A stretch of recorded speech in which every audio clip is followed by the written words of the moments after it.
A few weeks before the Orlando shooting, the terrorist, Omar Mateen, could have been stopped after he was denied body armor and bulk ammo. He wanted a level 3 armor, which is, I guess, the highest civilian armor that can be purchased. Our salesman knew everything about it. He has some background experience of it, and he knew immediately this is not a question that a normal civilian would ask for. We let him know we don't carry it, nor have we ever carried it here.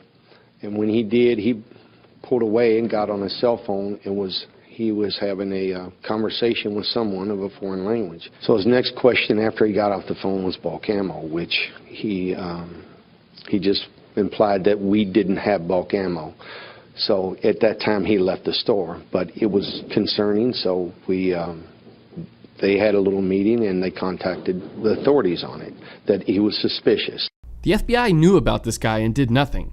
According to this former FBI assistant director, it's because the White House is handcuffing the FBI. The rules of engagement, what the Bureau is being told about what they can do and what they can't do. They can't go sniffing around anything to do with Muslims.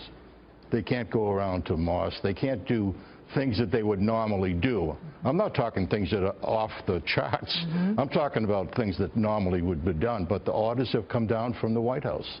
Let's get you news now about the United States, where a news portal, ProPublica.org, has published a startling report. This suggests that the FBI had information about David Coleman Headley's terror links 3 years before the Mumbai attacks. The article claims Headley's former wife had tipped off the FBI that an American businessman was training in Pakistan with the Lashkar-e-Taiba.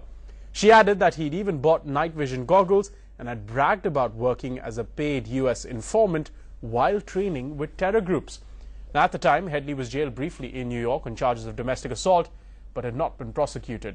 His arrest came only 11 months after the Mumbai attack. That's after British intelligence officials alerted American authorities that he was in contact with an al-Qaeda operative in Europe and had boarded a flight out of the States. Now, in the 4 years between his wife's warning and his capture, David Headley is believed to have visited Denmark and India on reconnaissance missions to plan terror attacks.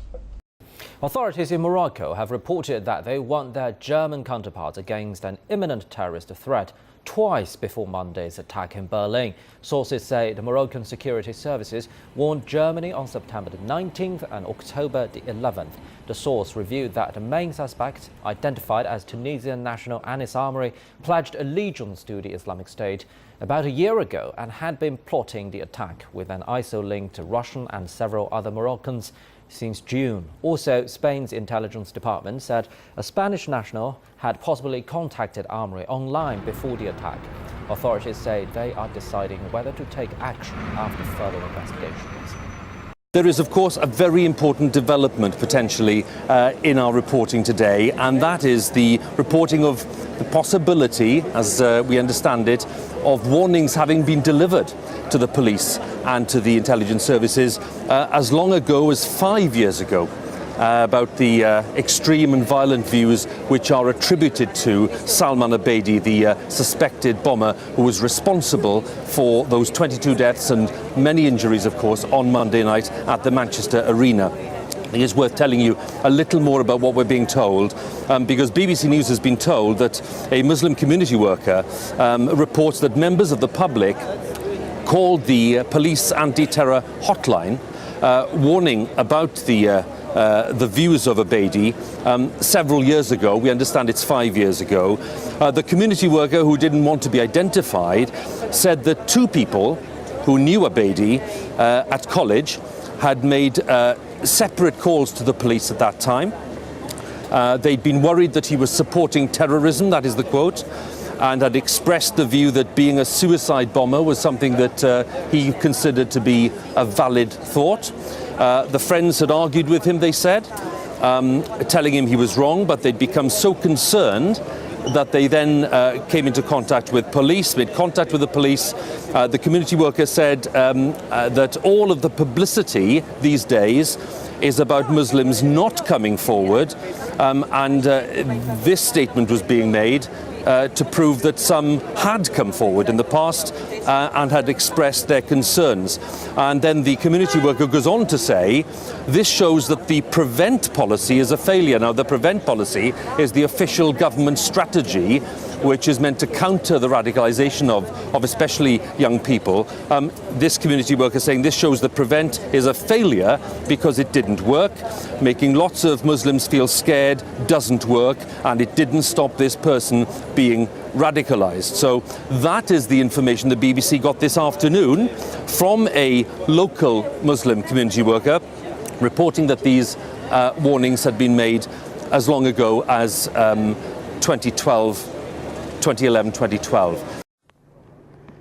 Neighbours and acquaintances of the Manhattan bombing suspect Ahmad Khan Rahami have described him as a familiar resident of their community who helped run a family chicken restaurant. He used to just give free food, nice guy, he was very calm, never gave attitudes or anything. Like it's just shocking to see what's going on right now with all of this. He got more religious. That's the only change I've seen. He more mature, more religious, it was just regular. But there were also frequent complaints about noise and the takeaway's 24-hour opening times. Legal action was brought against his family, which they fought and lost. We see them every day, we say hi to them, and we even buy stuff from their place sometimes, and they were like normal people, buy and buy.